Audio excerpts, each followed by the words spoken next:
Muy buenas noches, estimados asistentes. Por favor, se les solicitaría por la caja de comentarios si es que se me escucha bien o si se ve la proyección de las diapositivas, me confirmarían, por favor.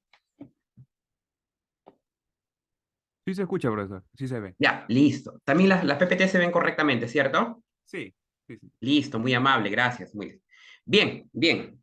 Entonces partimos con la cuarta sesión del Diplomado en Derecho Penal, parte general. Correcto.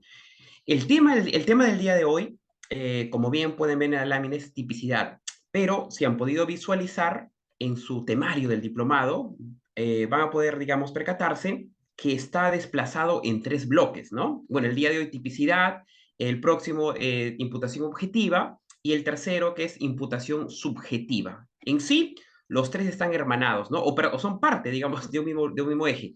Sin embargo, y con el desarrollo de la doctrina, de la dogmática y actualmente con el desarrollo de los marcos legales, se ha tenido por bien separarlos porque, digamos, ambos son muy, muy amplios, tienen características propias, excepciones, mecanismos de acción, así que se va, digamos, a dilucidar, ¿no? Por cada bloque. Sin embargo, hoy también vamos a hacer un breve repaso, pero de manera sucinto por imputación objetiva y subjetiva, pero lo principal del día de hoy, como está en el temario, en el sílabus, es centrarnos en la estructura, en la dinámica, en la clasificación de la tipicidad, ¿no? Que es un elemento vital, vital en la teoría del delito.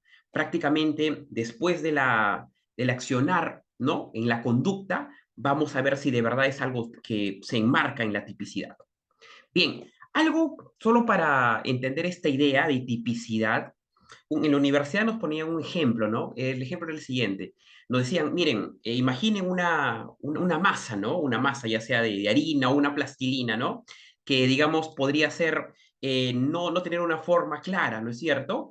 Pero nos decían, esa masa, pónganlo en un molde.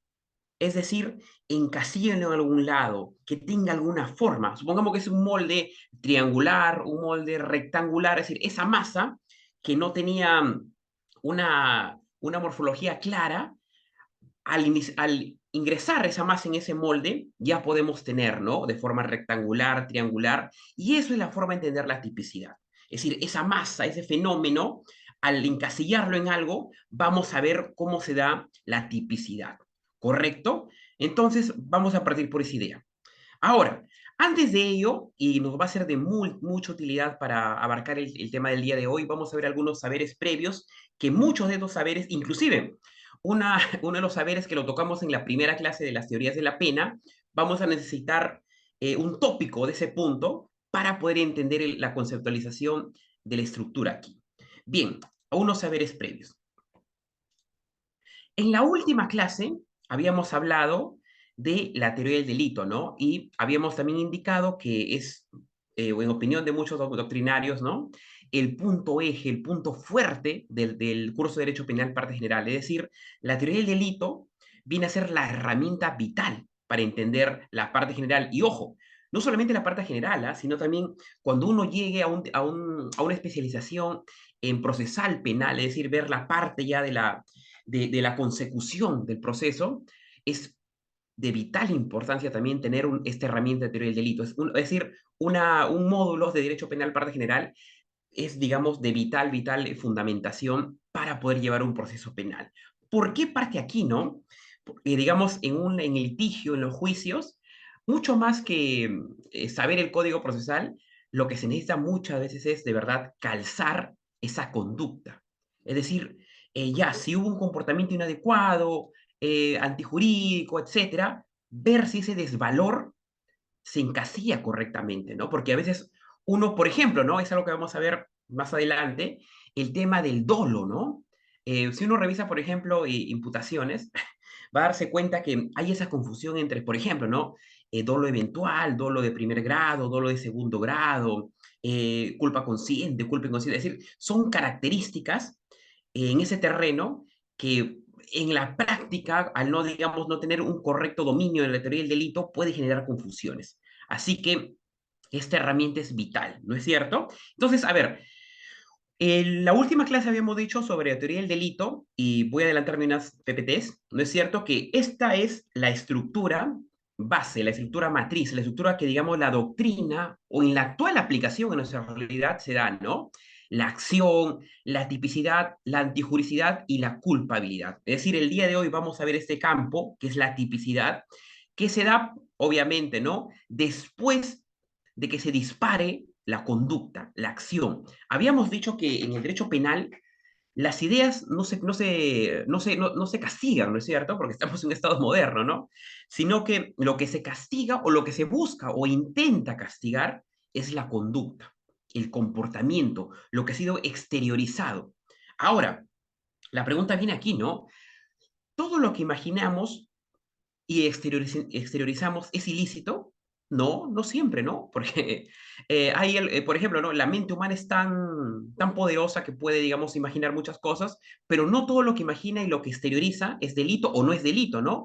Y para eso está la tipicidad, para ver si determinado comportamiento, conducta se encasilla en este terreno. Entonces, todos estos cuatro bloques es la parte general del estudio, ¿correcto? Pero acá hay una flechita de arriba que nos dice parte especial. Y cuando entendemos por especial, es que se separa, valga la redundancia, de lo general. A ver, algo muy pedagógico, ¿no? Cuando uno en la universidad, por ejemplo, en un diplomado estudia, ¿no? Diplomado en Derecho Penal, parte general, diplomado en Derecho Penal, parte especial, y diplomado en Derecho Procesal, Penal y Litigación Oral. Es decir, cada módulo, cada sílabus está separado, pero ¿por qué? ¿Por qué? Por ejemplo, la parte de Derecho Procesal Penal se entiende que se tiene a la mano el Código Procesal Penal, jurisprudencia relevante al respecto, litigación oral, técnicas, teoría del caso, etcétera. En cambio, la parte especial, y por eso acá se pone la tipicidad, lo que se busca, lo que se busca es encasillar determinado comportamiento, ver qué características guarda ese comportamiento para que se considere o no por la sociedad si debe ser castigado o no. O también hay causas eximientes, ¿no? Como habíamos tocado en la clase pasada. ¿Qué sucedía si en determinados casos una persona sufre, por ejemplo, de epilepsia, digamos, de manera maquiavélica otra persona introduce algún estupefaciente y se causa un accidente? Entonces, pueden pasar causas eximientes, ¿no? Pero en líneas generales, la parte especial de la tipicidad lo que busca, ¿no? Es encasillar ese comportamiento, ver las características, los lineamientos, ser lo más preciso posible en ese tipo penal para determinar el comportamiento si es penalizable o no. A ver, entonces, este punto de teoría del delito tiene estos bloques, ¿no? Que uno se necesita del otro. Eso sí, muy en claro, se necesita del otro, ¿no? Algo que también habíamos dicho en la clase pasada, adelantándonos ya, que no toda conducta típica es antijurídica. Y me podrían decir, pero profesor, usted nos ha dicho que se necesitan. Ey, pero hay condiciones. Ejemplo, ¿no? Una conducta penalizable desde el punto de vista de la tipicidad, una conducta castigable, es matar al prójimo, ¿cierto? Una persona agarra una pistola y dispara al vecino, por ejemplo. Obviamente eso está totalmente condenable, quitar la vida a un ser humano. Ahora, y les había puesto el ejemplo, ¿no? Pero ¿qué pasa en los casos eh, extrapolares donde por el cumplimiento del deber pasan algunas cosas, ¿no? O en situaciones extraordinarias, en situaciones de guerra, por ejemplo. Cuando sucede una guerra y unos invasores se meten al país, obviamente los militares accionan sus armas. Ahora, se le está quitando la vida a un individuo, pero la pregunta viene aquí, ¿el Estado peruano podrá perseguir a ellos, a los militares que en su cumplimiento por la protección de la patria han realizado esa acción? Ejemplo, ¿no? Entonces ahí vemos de que no la tipicidad se separa de la antijuridicial. ¿Y por qué? Porque la tipicidad, y me adelanto también, está enmarcado en la norma penal, lo que la norma penal prohíbe.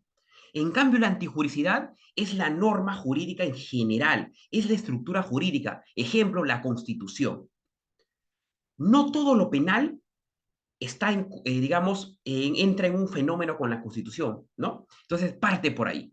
Bien, algunos saberes de teoría del delito que habíamos tocado, digamos, del maestro, ¿no? El maestro español Santiago Mir Puig, él decía, ¿no? La teoría del delito reúne un sistema de elementos, obviamente estos elementos, en base al derecho positivo, correcto, ¿no? En el derecho, digamos, normado, ¿no? Pueden considerarse comunes, correcto, ¿no? Los elementos, decía el profesor Santiago Mir Puig, en España. El profesor Felipe Villavicencio Terreros, en su obra de Derecho Penal, parte general del 2006, él dice sobre este campo, ¿no? La teoría del delito o teoría de la imputación penal, porque está imputando, no está señalando a alguien, se encarga de definir las características generales, obviamente, ¿no? Generales, que debe tener una conducta, es decir, este bloque que tocamos la semana pasada, conducta o acción se considera en ese terreno, que debe tener una conducta para ser imputado como un hecho punible, ¿no? Un hecho castigable que el Estado entra con su ius puniente. El profesor español Enrique Basigalupo le indica, ¿no? En su obra, Parte General. El sistema de la teoría del delito es un instrumento, ¿no? Interesante la palabra. Conceptual que tiene la finalidad de permitir una aplicación racional de la ley a un caso. Brillante, ¿no? Muy bien. Algunos puntos sobre teoría del delito que nos van a seguir persiguiendo en la clase del día de hoy. En la siguiente clase de antijuricidad y culpabilidad son los siguientes, ¿no? Sistematiza, obviamente, y entendiendo sistematización como un conjunto de elementos interrelacionados entre sí que siguen un fin, ¿no? Criterios y argumentos desarrollados por la doctrina penal. ¿Y por qué dice la doctrina penal? A ver, recordando ya, una de las primeras clases de derecho es fuentes del derecho, ¿no? Fuentes del derecho, que son muy distintos a los principios, ¿no? Y cuando se preguntaba, por ejemplo, ponían en un examen, a ver, un segundito, voy a agregar a algunas personas. Ya, listo, listo. A ver, cuando se preguntaban en los exámenes, ¿no? En los debates, ¿cuáles son las fuentes del derecho? Uno decía, bien, la Constitución, correcto. ¿Qué más decían? La jurisprudencia, obviamente, ¿no? Las casaciones, los acuerdos plenarios, etcétera, recurso de nulidad, ¿no? ¿Qué más era jurisprudencia, no? Tratados internacionales, ¿no es cierto? Tratados internacionales. Y también un eje vital de las fuentes del derecho era la doctrina, la doctrina. Y entendiéndose por doctrina, donde los fundamentos, donde los grandes, digamos, estudiosos del derecho plantean, ¿no? Lo que debe ser. Bien, entonces, criterios y argumentos de la doctrina penal, ¿cierto? O los grandes tratadistas de la doctrina penal, el profesor Roxin, el profesor Gunther Jacobs, el profesor Santiago Mirpuch, el profesor Silva Sánchez. Bien, nos sirve también la teoría del delito como instrumento porque direcciona para analizar y criticar correcto, ¿no? Un instrumento o una herramienta es lo que nos facilita o nos permite hacer algunas cosas, ¿no? Una herramienta, ¿no? Por ejemplo, un destornillador nos permite, por ejemplo, trabajar con tuercas, ¿no? Acá, digamos, la teoría del delito como herramienta o instrumento nos permite, uno, analizar, porque tenemos módulos para analizar, por ejemplo, acá analizamos la conducta, acá analizamos la tipicidad del tipo penal, acá si es antijurídico, acá la culpabilidad, nos permite analizar ello. Criticar, obviamente, también, ¿no? Porque vamos a ver, no toda la ley es sagrada, ¿no? Puede ser criticable. Ver también en qué escenario se da, si hay excepciones. Y también interpretar el derecho, ¿no? Ver en qué condiciones, cómo es el fenómeno que se da que también nos permite esclarecer cuestiones correcto, ¿no? Frente al hecho punible. Y acá es lo que mencionaba, ¿no? Por ejemplo, en el tema del dolo, ¿no? Y tomando dolo por la teoría volitiva de Roxin, ¿no? Que se necesita conocimiento y voluntad, por ejemplo. Allí, como indicaba al inicio, hay una serie de características o tipos, ¿no? O, perdón, o modelos. Por ejemplo, ¿no? El dolo eventual, el dolo directo, el dolo indirecto, ¿no? Ese es un punto clave que esta teoría del delito nos permite, sobre todo en lo del día de hoy, en la parte de imputación subjetiva. Bien, ¿qué más? Recordando, tiene como eje el estudio correcto. Por ejemplo, ¿no? El diplomado se llama Derecho Penal Parte General, y como se llama parte general, sí o sí tiene que estar teoría del delito, ¿no? Como un punto medular y nuclear aquí. Por eso dice, el estudio de la parte general del derecho penal, ¿correcto? También, magnífico acá, sirve como garantía porque permite lograr presupuestos para... Ah, genial. A ver, algo que evita que el derecho penal, es decir, que el Estado, como que tiene el monopolio de la violencia, el Estado, ¿no? Es decir, y lo tiene el monopolio de la violencia porque nosotros como ciudadanos lo hemos decidido así, ¿no? Porque hemos dicho, a ver, somos seres que tenemos también intenciones buenas, pero también tenemos múltiples defectos, ¿no? Como tenemos múltiples defectos, nos equivocamos.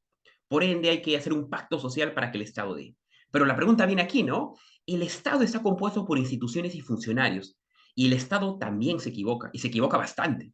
Se equivoca bastante. ¿Ah? Por ejemplo, ¿no? En la Corte Interamericana de Derechos Humanos, muchas veces ha hecho justicia, ¿no? Contra cuando el Estado peruano se equivocaba. Entonces, acá nos permite las garantías, ¿no? Y una garantía que nos permite la teoría del delito es un correcto análisis del comportamiento, una correcta interpretación de lo que ha sucedido. Si de verdad es delito, no es delito, si puede ser eximible, si la proporcionalidad, etcétera, ¿no? Eso nos permite una garantía. Es decir, el conocimiento científico en la teoría del delito nos permite a nosotros, como estudiosos del derecho, como funcionarios, ver si de verdad estamos ante un hecho delictivo o si puede ser eximiente. Entonces, eso, ¿no? Una garantía vital. Bien, ahora acá hay un último saber previo que hemos visto en la primera clase, pero lo vamos a necesitar en parte esta clase, en uno de los puntos.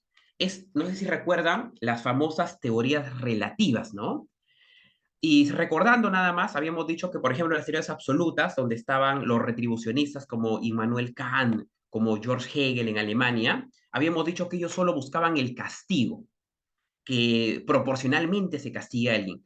Pero, por ejemplo, Kant decía, ¿no? En las teorías absolutas, que no debía ir más allá el Estado. Ejemplo, si una persona asesinaba a alguien, tenía que pagar por ello, pero el Estado no tenía que utilizar a ese individuo, ese malhechor, como un perdón, como un mal ejemplo. No tenía que resocializar a esa persona. ¿Y por qué decía Kant? Porque si el Estado intenta rehabilitarlo, resocializarlo, usarlo como un mecanismo de mal ejemplo, estaría siendo ese malhechor siendo un objeto. Perdería su dignidad y su condición de ser humano. Se convertiría en una cosa. Por eso ahí viene la frase de Kant, ¿no? En su obra Metafísica de las Costumbres, donde dice que el hombre es un fin en sí mismo y no un medio, ¿no? En cambio, esas teorías relativas, ¿qué es lo que dicen? Que sí, o sea, está bien castigar, ¿no? No está mal, ¿no? Pero eso tiene que tener un fin utilitario y preventivo. Es decir, la sociedad tiene que, es decir, al aplicar esa condena o digamos ese castigo o esa clasificación de delito, tiene que buscar el Estado buscar un fin, tiene que prevenir, tiene que ser útil para la sociedad. Es decir, el Estado tiene que dar un tratamiento a ello. Y también habíamos dicho que está la prevención general, ¿no? Que impacta sobre la comunidad y la prevención específica que impacta sobre el individuo o sobre el procesado en este caso, ¿no? Vemos acá la figurita. Bien, sobre esto hay positivo y negativo y nos vamos a solo recordar la prevención general negativa, que es lo que vamos a necesitar hoy. A ver, acá está el maestro, von Feuerbach. Acá lo que se plantea, esta prevención general negativa, es impactar en la comunidad, en lo plural, en las personas, valga la redundancia, ¿no? Entonces acá lo que se usa es la criminología mediática y la coacción psicológica. ¿Qué es esto? Que se den las políticas de terror. Es decir, que el Estado intervenga en la psiquis social, podría llamarse de alguna manera, para implantar miedo en la sociedad, para intimidar, para disuadir a los ciudadanos. Correcto ello, ¿no? ¿Y con qué objetivo? Obviamente, ¿no? De que no delincan, ¿no? Es decir, lo que coloquialmente se llama, ¿no? Ahora, meter terror, podríamos entre comillas decirle, ¿no? ¿Y con qué objetivo? De que las personas, al saber que se va a dar algo más, que el Estado va a castigar de manera con mano dura, las personas ya no cometan eso, ya. Por eso se llama prevención, está previniendo con una ley fuerte que las personas no se porten mal, ¿no? Y se llama negativa porque impacta, ¿no? Para intimidar y meter miedo. Esto hay que tenerlo muy en claro porque lo vamos a necesitar a futuro. Bien, ahora partimos con la clase del día de hoy, con la famosa tipicidad. Tipicidad, ¿no? Y es algo, un tema muy interesante, muy parte de una herramienta vital en la teoría del delito, ¿no? Un eslabón válido aquí en esta cadena para el análisis. A ver, aquí en este tema siempre se presenta una confusión, ¿no? Entre tipicidad y tipo penal, ¿no? Suenan parecidos, no voy a negar que suenan parecidos, pero tienen caracteres distintos, ¿no? Ya sea en su enfoque, en su aplicación y en el aterrizaje en la doctrina penal. A ver, vamos viendo antes de la diferenciación a los maestros, ¿qué nos dicen los maestros, ¿no? Del derecho penal, ¿no? El profesor Enrique Basigalupo en España, ¿qué es lo que nos dice? A ver, el tipo penal, ojo, recién vamos a entender, el tipo penal, dice aquí, supuesto de hecho típico del delito, supuesto de hecho típico del delito, en general que en acción es típica o adecuada a un tipo penal, dice acá. Quiere decir que esta acción es la acción prohibida. Tipo penal, acción prohibida. ¿Recuerdan aquella frase donde nos dicen en el derecho penal, ¿no? Una persona puede hacer de todo a excepción de lo que la ley penal prohíba. Ujú. a excepción, o sea, una persona puede hacer cosas a excepción de lo que la ley penal prohíba. Si la ley penal prohíbe algo, ya nuestra conducta no puede ir por ahí. Y si lo hace, obviamente el Estado le cae con el ius poniente, ¿no? Con el castigo. ¿Qué más? La teoría del tipo penal es consecuentemente un instrumento conceptual, obviamente, es una idea, ¿no? Es una abstracción para la identificación del comportamiento prohibido. Claro, ¿no? Es decir, la teoría del tipo penal, ¿qué es lo que busca, no? Ver si el comportamiento es prohibido o no es prohibido, si encasillen algo malo o no. La acción ejecutada por el autor es la acción prohibida por la norma que se subsume bajo el tipo de... Claro, Pasigalupo, ¿no?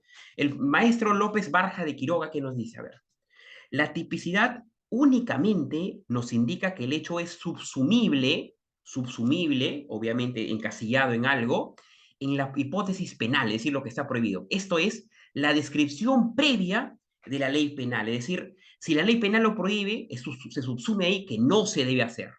¿Correcto?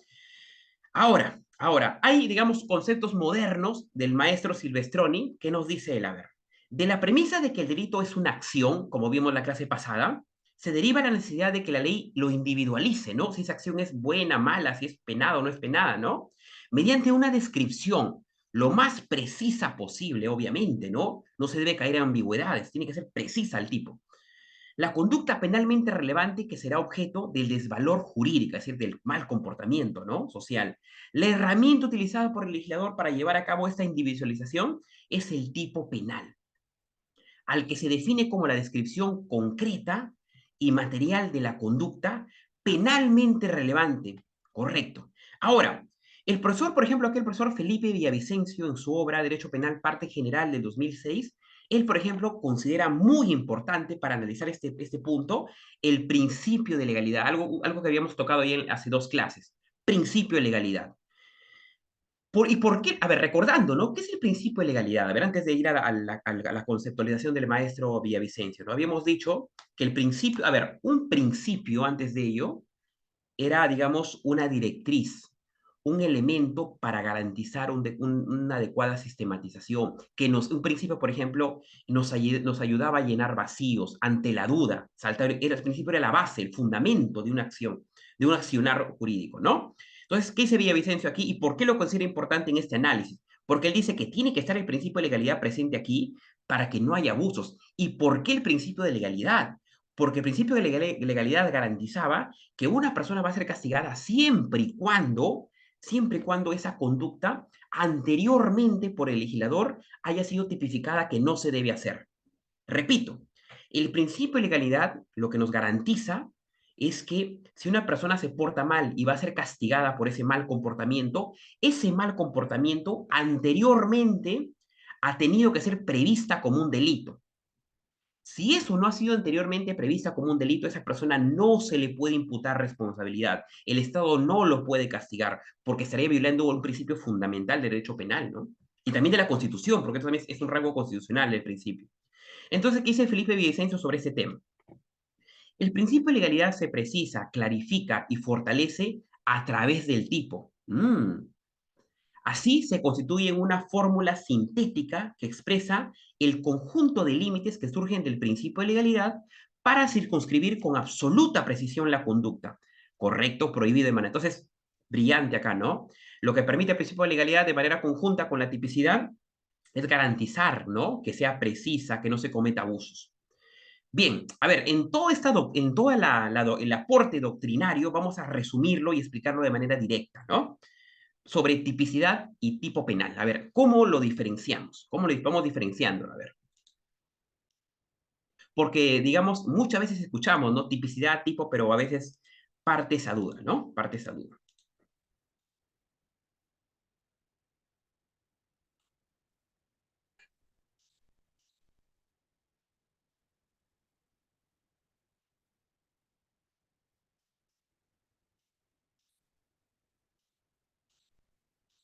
Bien, sí se ve la diapositiva, correcto.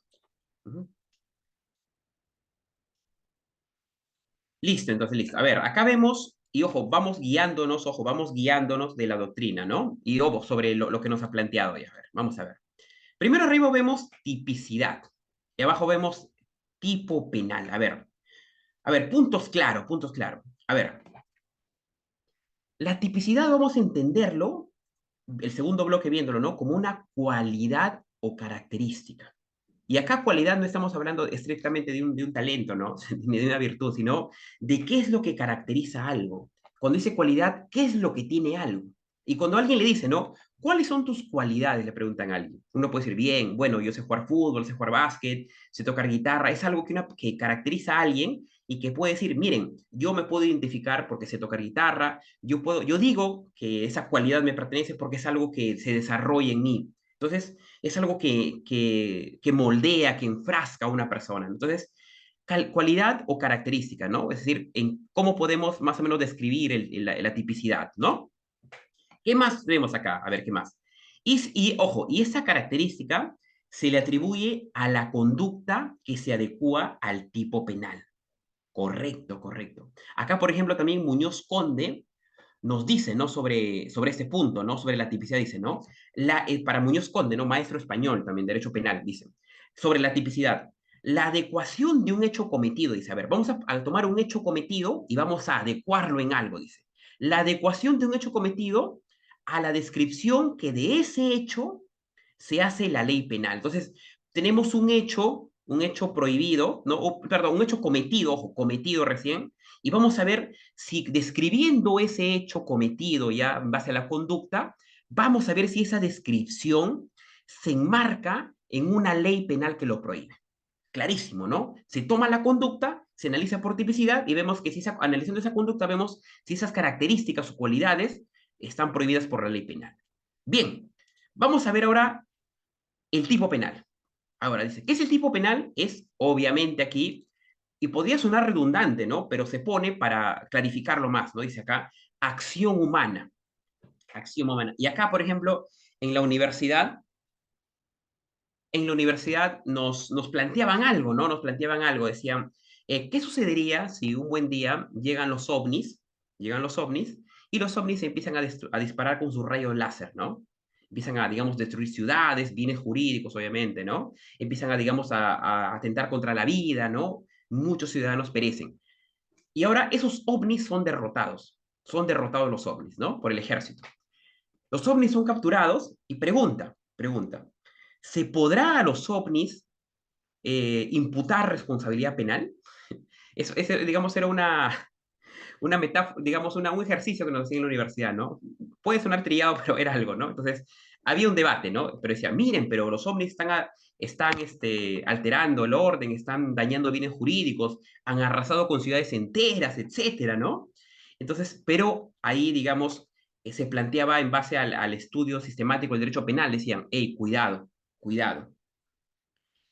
No se puede imputar a los ovnis algo, así hayan hecho el daño, un daño terrible, porque el derecho penal está formulado, está estructurado, está sistematizado para analizar la conducta humana. Analizar, ¿y por qué analizar la conducta humana?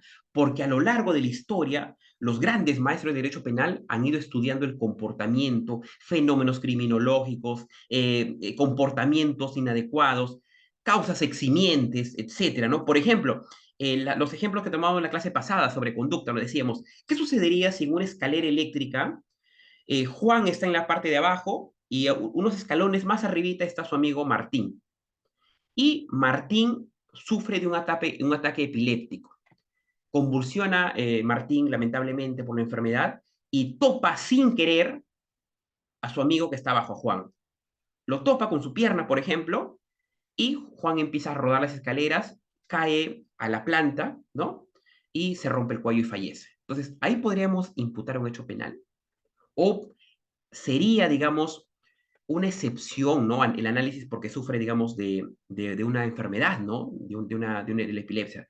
No se podría imputar ahí, ¿no? Porque no ha habido un dolo, ¿no? Ni un accionar delictivo.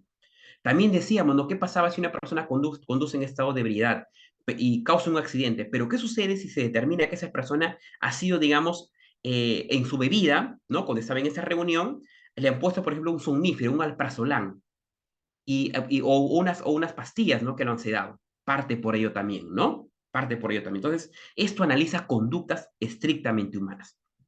Bien, ahora, como analiza conductas humanas, esta conducta humana es la descripción, ¿no?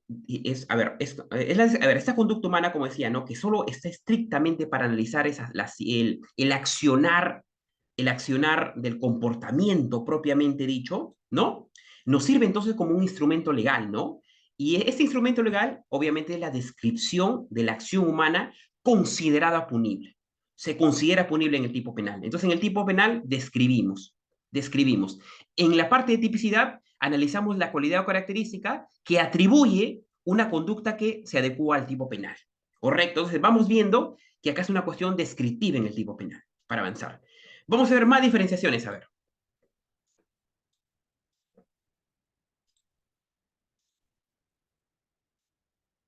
Aquí hay una diferenciación muy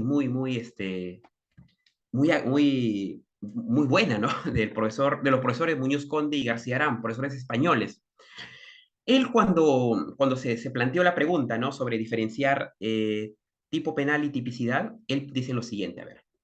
Tipo es, por tanto, la descripción de la conducta prohibida que lleva a cabo el legislador en el supuesto de hecho de la norma penal. Repito, tipo es, por tanto, la descripción de la conducta prohibida que lleva a cabo el legislador en el supuesto de hecho de la norma. Entonces, cuando nos hablen de tipo penal, ¿qué nos están diciendo acá? ¿Qué es el tipo penal? Describe la conducta.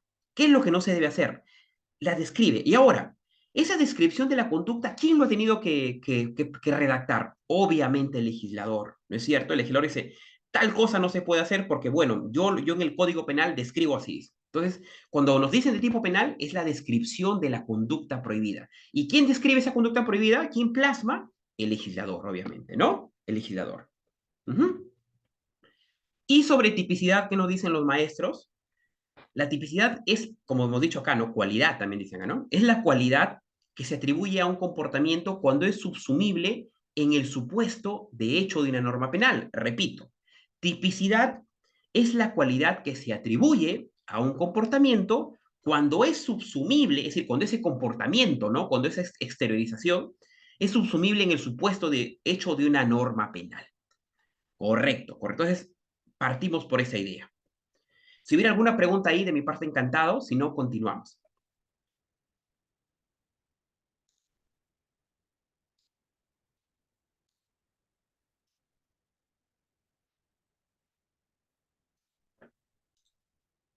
Bien, entonces ahora vamos a analizar las funciones de la tipicidad, ¿correcto? ¿Cuáles son las funciones aquí? Las funciones.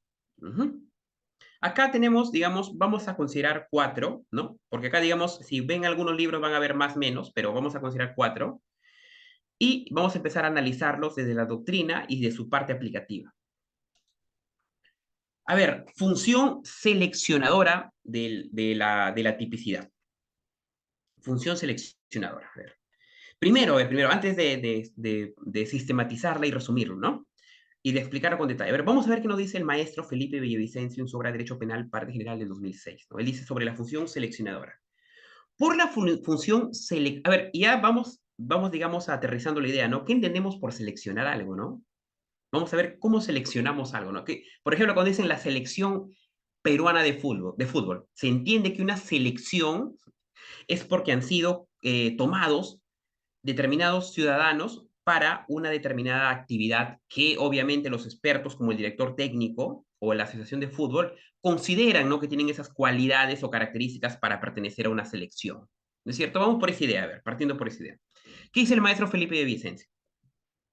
Por la función seleccionadora, la tipicidad identificadas conductas que serán penalmente relevantes. Entonces, a ver, repito, sobre la función seleccionadora, la tipicidad identifica, voy a corregir acá, identifica las conductas que serán penalmente relevantes. Ujú.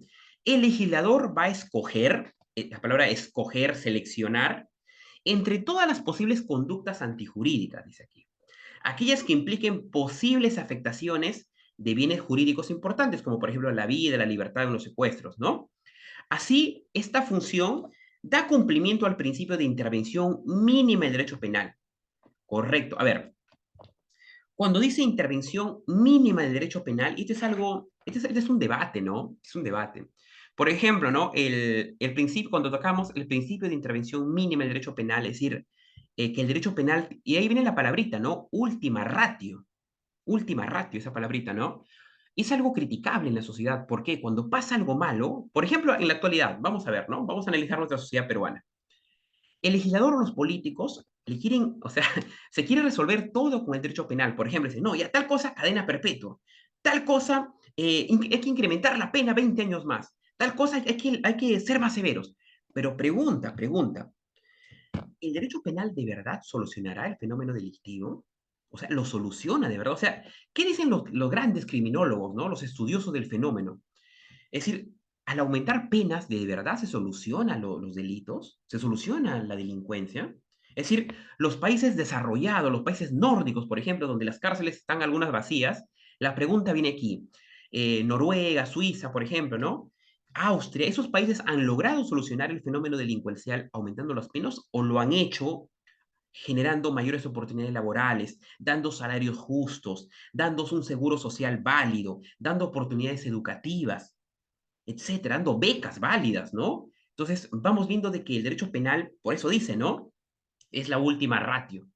Ahora, y hay otros mecanismos para solucionarlo, ¿no? O sea, el derecho penal llega cuando por otras vías normativas hemos fracasado y como hemos fracasado, vamos al derecho penal, ¿no? Para, digamos, ejercer la violencia del Estado. Ahora, cuando dice intervención mínima el derecho penal, se entiende que el derecho penal debe estar presente o debe saltar a la palestra en ese terreno de manera, digamos, no escalonada, sino ver en los escenarios estrictamente necesarios. Estrictamente necesarios. Por eso dice aquí, ¿no? Conductas antijurídicas y posibles, el legislador va a escoger entre las posibles conductas antijurídicas aquellas que indiquen posibles afectaciones al bien jurídico, claro, y así el cumplimiento del principio de intervención. Entonces, lo que se ve es penas relevantes, penalmente, o sea, que sea algo sea penalmente castigable, ¿no? Que no sea, digamos, algo vano, ¿no? Algo que está no, no, no conducente con la cuestión. Pero un segundito para pasar de lámina.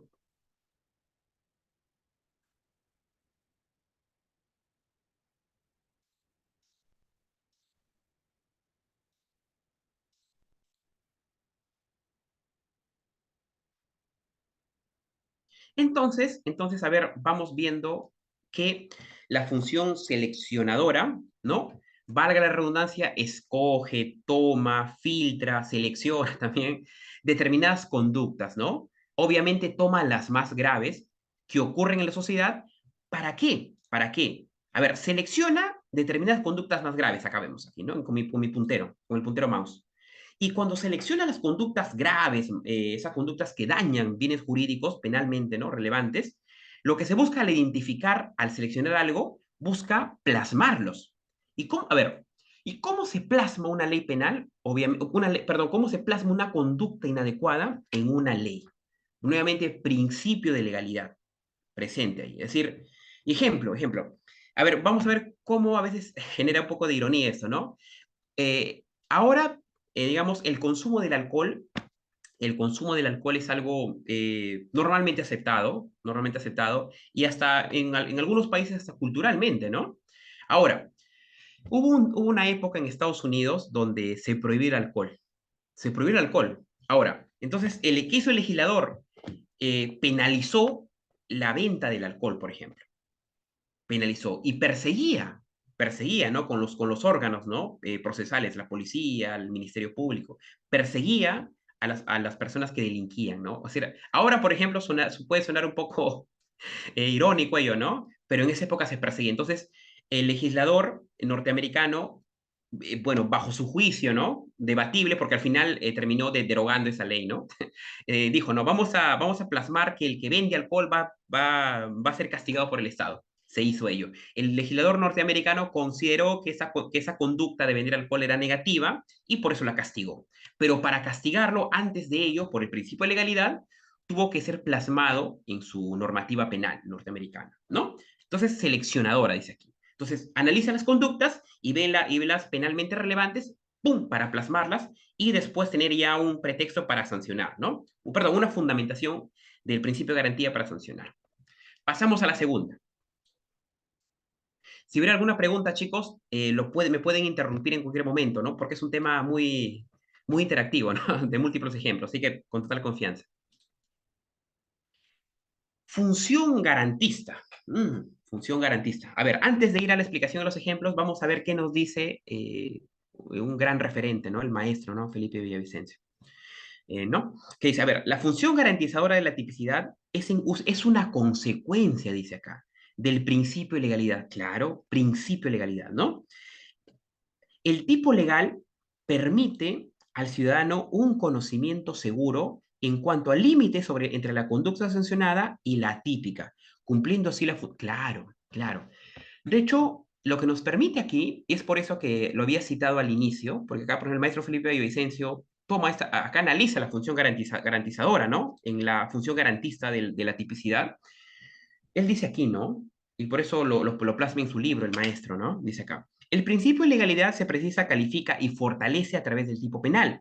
Así se constituye en una fórmula sintética que expresa el conjunto de límites que surgen del principio de legalidad para circunscribir una absoluta precisión la conducta prohibida o mandada respecto a la cual está enlazado el ejercicio del poder punitivo. Correcto, clarísimo.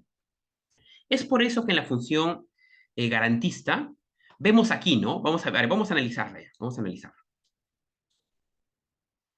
Vemos que una persona solo puede ser, ¿no? Una persona, un individuo, ¿no? Solo puede ser castigada, ¿no? O decir, a ver, ¿y qué nos permite esto, no? De que no nos castiguen por castigar, sino tiene que haber una fundamentación para castigarlo, ¿no? Es decir, un individuo, ¿no? Un sujeto puede ser castigado si su conducta previamente, previamente, ¿no? Ha sido señalada en un tipo penal. Es decir, cuando a uno le van a castigar el Estado con su disponiente, el Estado le tiene que decir, uno, ¿por qué le están castigando? Y dos, y más importante, decirle que le está castigando porque eso ha sido probado antes de que la persona se porte mal. Ujú. Y si eso no se da, es decir, de otro modo, se estaría violando, ¿no? El principio de legalidad, ¿no es cierto? Entonces aquí, por ejemplo, vemos en el pequeño gráfico, garantista, ¿no es cierto? Que un individuo solo puede ser sancionado si su conducta es en el tipo penal, ¿no? De lo contrario, se violaría el principio de legalidad. Correcto. Función garantista de la tipicidad. Está aquí. Función garantista. Ujú. Bien, me da un minutito, por favor. Un segundito, ¿ya?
Correcto, continuamos. A ver, tercera función de la tipicidad. Función de tipicidad. A ver. Ujú. Indiciaria, ¿no? Indiciaria. Y cuando decimos indiciaria es que, digamos, nos da a entender algo, ¿no? A ver, función indiciaria. Ujú. Y cuando dice indiciaria es porque ya nos prevé algo, ¿no? Nos prevé algo.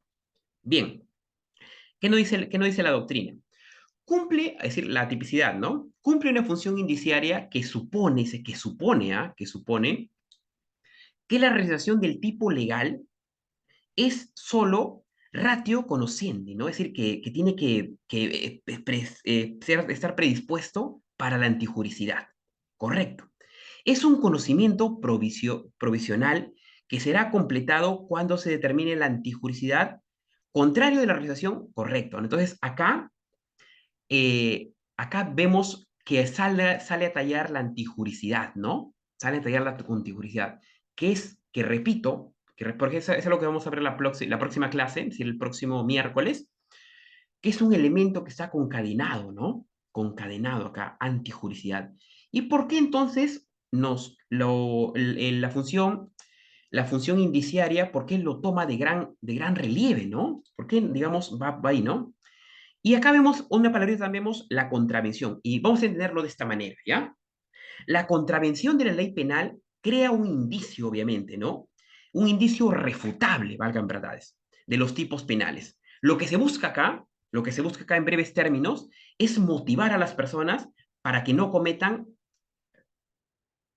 Disculpe, se me escucha mi audio? Discúlpenme. Creo que se cortó la señal. Doctor, se escucha claro. Perdón, ¿se escucha? ¿Sí? Sí, claro, se escucha. Ah, ya, disculpen, chicos, disculpen. Lo que pasa es que me salió un mensaje como que si el micro se hubiera apagado. Disculpen, disculpen. Una disculpa. Bien, entonces, sí, entonces estamos en el punto indiciaria, ¿no? Indiciaria, disculpen. Entonces, aquí, digamos, encontramos, repito, la palabra contravención, ¿no? Contravención, obviamente uno contraviene. ¿Qué es lo que está contraviniendo, no? La ley penal. Y todo ello crea un indicio refutable, ¿no? Un indicio refutable, obviamente, de, como vemos en la lámina, de antijuricidad. Y ojo, acá aterrizamos, analizamos el término refutable. ¿Por qué? Porque este término refutable se puede dar, con este término refutable se puede dar la existencia de lo que se conoce como las causas de justificación. Obviamente, y cuando decíamos la causa de justificación, ¿qué entendemos por causa de justificación? Es decir, que existen determinados escenarios donde la conducta debe ser analizada de otra forma, de que una causa de justificación es un modelo, es una clase donde la conducta no se da de manera regular, sino que puede ser justificado ese comportamiento, que es algo que se va a ver más adelante, ¿no? Bien, el último punto de la función es motivadora, ¿no? Motivadora. A ver, partiendo por la doctrina. El tipo cumple una función de motivación, obviamente, y acá es por eso que toqué al inicio y en los saberes previos este tema, prevención general negativa, recordando de que lo que se busca acá es con la pena, ¿no? Con el castigo. Feuerbach decía, ¿no? De que lo que se busca acá es que al decir que el Estado va a castigar, es decir, lo que está buscando es que la gente tenga miedo, ¿no? Por ejemplo, dicen, a ver, a partir de mañana, al que toma alcohol, por ejemplo, en las calles, se le va a dar cadena perpetua. Ya sé que estoy exagerando, pero ¿qué pasa si sucede eso? Lo que se busca es que las personas tengan, digamos, se logre, digamos, entrar a la psique del ser humano y decir, hey, no voy a hacer eso porque el Estado me está amenazando.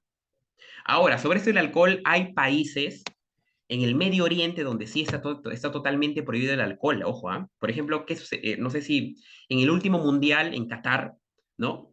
Vamos analizando qué pasó, ¿no? ¿Qué pasaba si la persona consumía alcohol, ¿no? Pero vamos ahí, a ver. Entonces, entonces decimos sobre ese terreno, que la finalidad.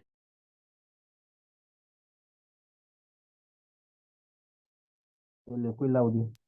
Disculpen. Recién se me fue el audio, chicos. Una disculpa.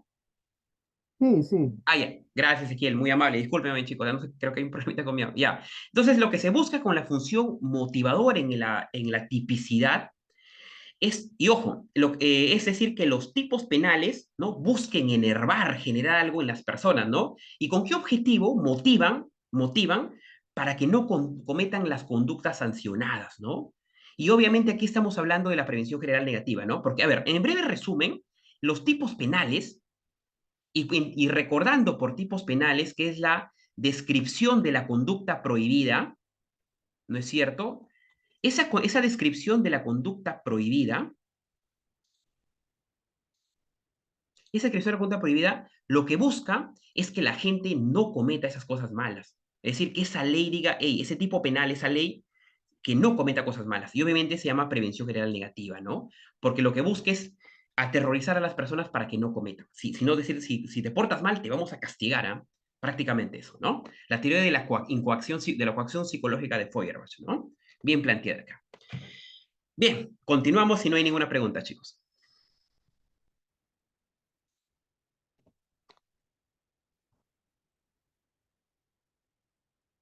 Ujú.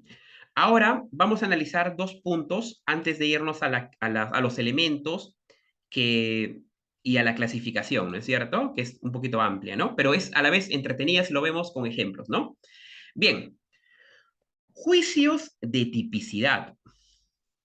Y aquí quiero, digamos, aterrizar, por ejemplo, como ejemplo lo tomo, ¿no? En el expediente 0031-2019 del TC, ¿no? Del TC. En el fundamento 11 vamos a ver qué nos dice sobre este terreno, ¿no? Es acá. La norma típica debe ser vigente, obvio, ¿no? Es decir, a una persona lo van a juzgar por una norma que esté vigente, ¿no? No por una norma que, por ejemplo, ¿no? La pena de muerte, a excepción de traición a la patria en situaciones bélicas, la pena de muerte en nuestro país está, digamos, prohibida, para, por ejemplo, para delitos comunes, por ejemplo, para corrupción, ¿no? O para crímenes, ¿no? Cosa muy distinta que sucede en Estados Unidos y en China o en Singapur, por ejemplo, ¿no? Donde ahí la pena de muerte está muy, muy presente ahí. En cambio acá, solo debemos aterrizar lo vigente, ¿no? Y lo vigente en nuestro país es que la pena de muerte no se va a aplicar para, por ejemplo, temas de corrupción o delitos comunes, ¿no? ¿Qué más? Válida formal, correcto y material, es decir, esa estructura jurídica, ¿no? Queda claro entonces que lo que puede ser objeto de variación es la calificación jurídica de los hechos, es decir, analizar los hechos, ¿no? Pues como se ha expresado líneas arriba, es el juez el llamado a ser el señor del juicio de tipicidad. El señor juez es el encargado, ¿no? De analizar si es tipicidad o no. Con lo que queda claro que el segundo de los extremos del contenido de la formalización de denuncia es el único que puede ser pasible de modificación, más no el sustento fáctico, pues son de exclusividad de representantes del Ministerio Público. Entonces vamos a verlo acá como un punto claro de bloques, ¿no? Por ejemplo, acá, en el bloque de abajo, en sobre juicio de tipicidad, el juzgador a fin de, o sea, el juzgador obviamente, valga la redundancia, el señor juez, el señor que está juzgando, ¿no? Que va con su martillo a imponer una condena o absolverlo en todo caso, ese señor juzgador tiene un fin, tiene una finalidad, ¿no? A fin de determinar si el comportamiento calza en el tipo penal, es decir, a fin de determinar si determinada conducta determinada persona se portó mal o no, tiene que necesariamente hacer el famoso juicio de tipicidad, sí o sí. Es decir, para que una persona sea condenada y estando la ley vigente, formal y material, el juzgador tiene que aplicar el juicio de tipicidad, tiene que analizar ese análisis racional del derecho penal. Sin ello, obviamente, estaríamos hablando como una violación total a la garantía, ¿no es cierto? Es algo base, ¿no? Una garantía que tenemos que tener. Bien, segundo punto, segundo punto.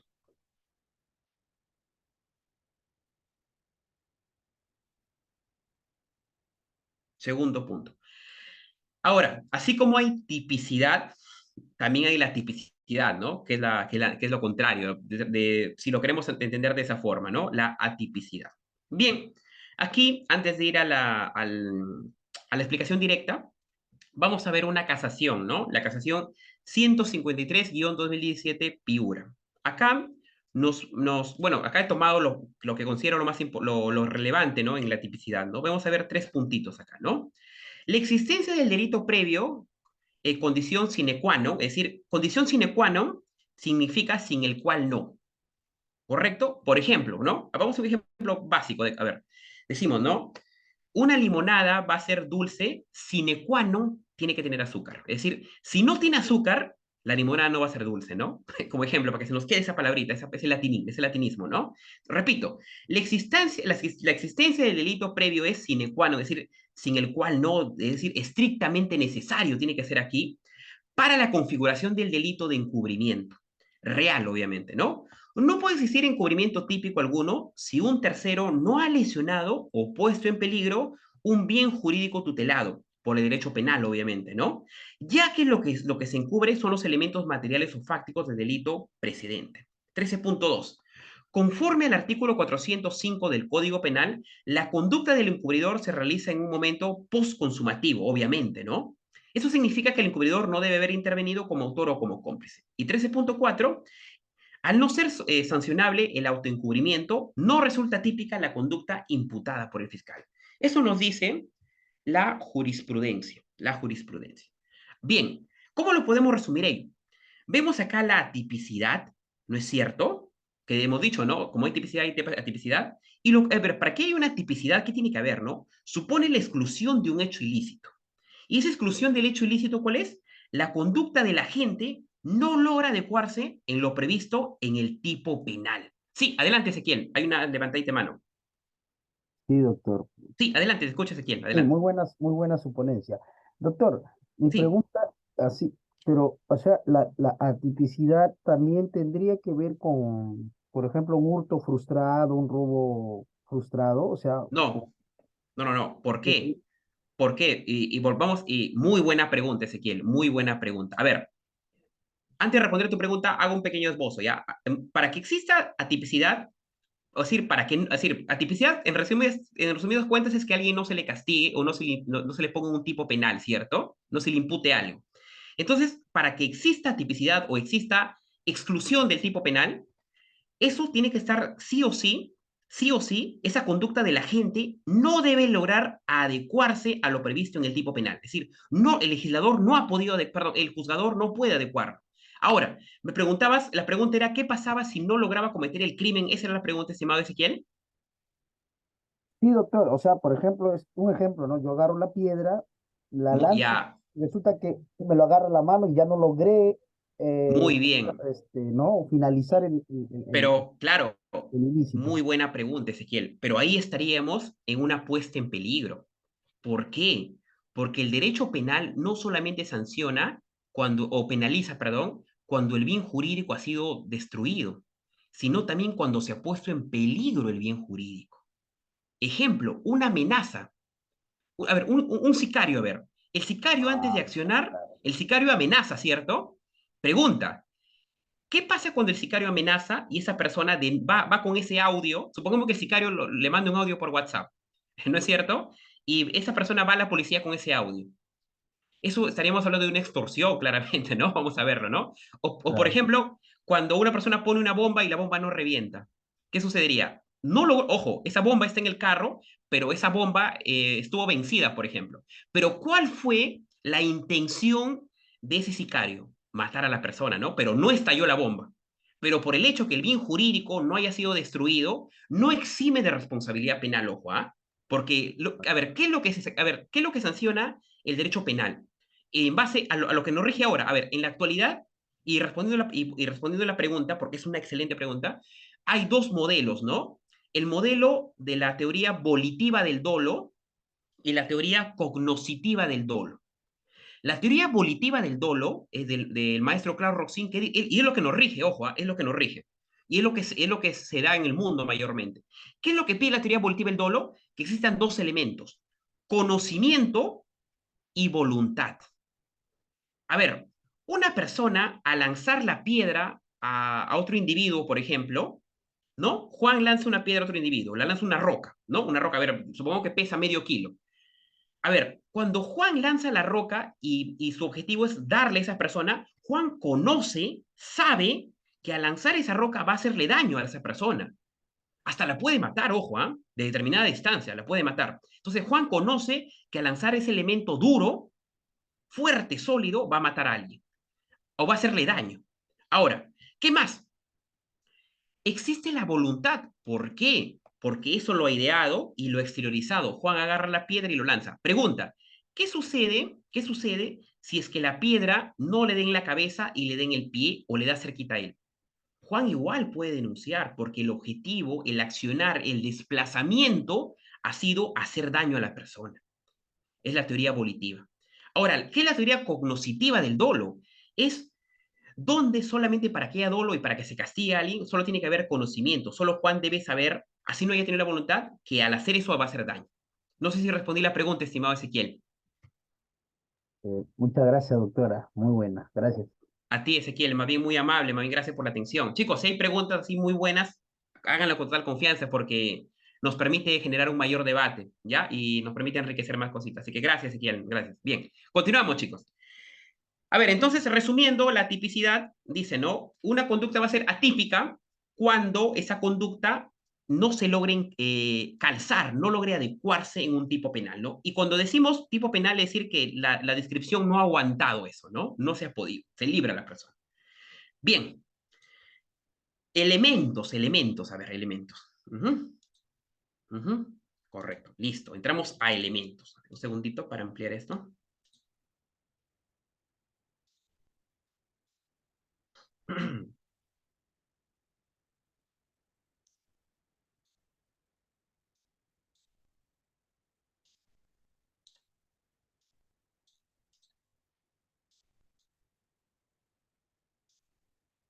Correcto, a ver. A ver, en los elementos, primero, a ver, vamos a ir a los elementos descriptivos, ¿no? Esa palabra describir, ¿no? Ya, cuando dicen, a ver, descríbeme cómo es tu casa, ¿no? Ah, bueno, tiene 2 pisos, bueno, tal vez tiene una cochera, está pintado en azul, ¿no? Descriptivos. Y en los elementos normativos, no, tiene que ver con norma, vamos a ver, ¿no? A ver, por elementos descriptivos, ¿cómo lo podemos entender para que se nos quede y lo podemos emplear en la vida real, ¿no? A ver, si a una persona le dicen que matar, por ejemplo, es un elemento descriptivo, ¿no? A ver, a ver, punto clave. Elemento descriptivo, para que se nos quede, ¿no? Vamos a entenderlo como una cuestión común, como una cuestión simple al entendimiento. Es decir, donde el lenguaje común no requiere de una valoración especial, ¿no es cierto? A ver, ¿qué puede? A ver, algunos ejemplos, pues, a ver, ideas, ¿no? A ver, vamos a lanzar ideas. Cuando dice matar, todos entendemos matar es quitarle la vida a alguien, ¿no? Eso creo que desde un niño va entendiendo hasta avanzando la edad, ¿no? Cosa, bueno, cosa, ¿no? Algo, ¿no? Entendemos por lenguaje que es una cosa, ¿no? Cosa, ¿no? Un sustantivo, por ejemplo, ¿no? Mujer, hombre, etcétera, lo vamos entendiendo, ¿no? Es decir, esos términos descriptivos tienen una característica, ¿no? Es decir, por el hecho de que su interpretación precisa recurrir a la experiencia externa e interna. Acá se emplea bastante la experiencia externa e interna. ¿Y por qué? Porque son tomados de un lenguaje común, ¿no es cierto? Obviamente acá según sean objetivos o psicológicos, ¿no? Y aquí obviamente en los elementos descriptivos no se debe recurrir a una norma, ¿no? Para su comprensión o significado. Cosa muy distinta son los elementos normativos, ¿no? Aquí, eso sí, ¿no? Aquí se refiere a datos que requieren una valoración especial. Recordando, los descriptivos no requieren una valoración especial porque son cuestiones comunes, en cambio los normativos sí necesitamos una valoración especial. ¿Y por qué? Porque tienen un fundamento, ¿no? Tienen un fundamento jurídico recién acá. O se limitan a situaciones de hecho. Por ejemplo, honor.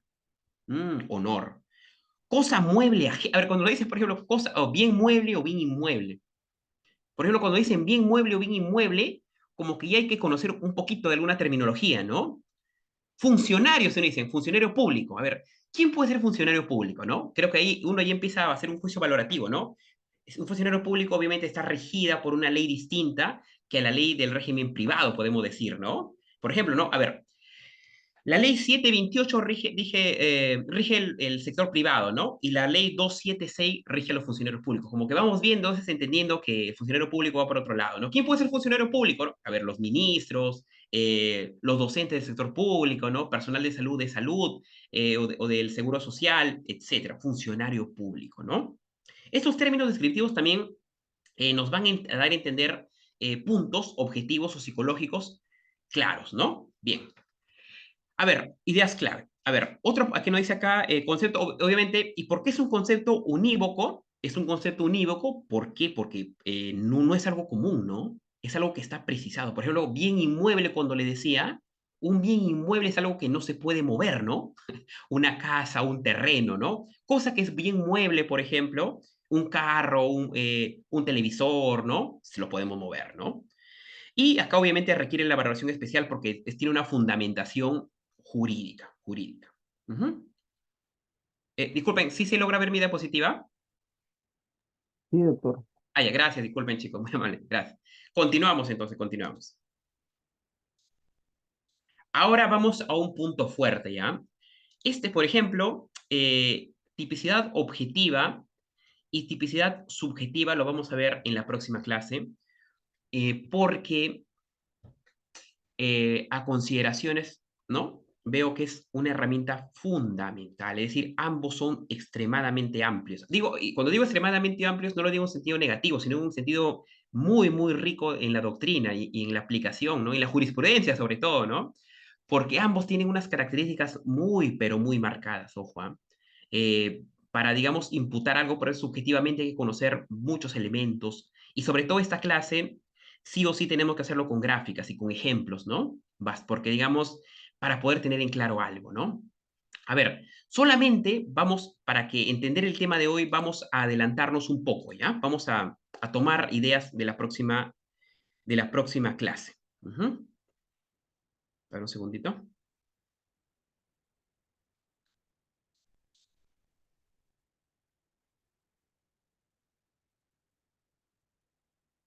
A ver, cuando vemos acá en la lámina, dice objetivos, ¿no? ¿Y por qué entendemos los elementos objetivos? Obviamente, vamos a ver, por ejemplo, vamos a ver los sujetos, ¿no?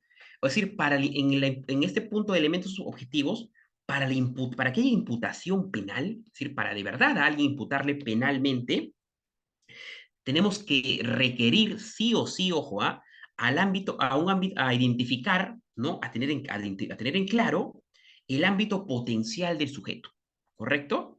Obviamente sujeto activo, ¿no? El presunto el malhechor, ¿no? Y también el afectado, obviamente, ¿no?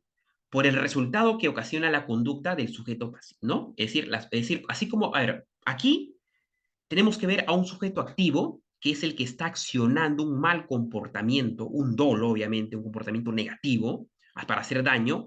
¿Y a quién le está haciendo daño? Al sujeto pasivo.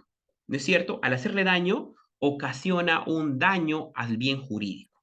O, digamos, o una puesta en peligro al menos. ¿No? A ver, eso como idea resumida, ¿no? El tema es más amplio, que se va a ver en la próxima clase en imputación objetiva.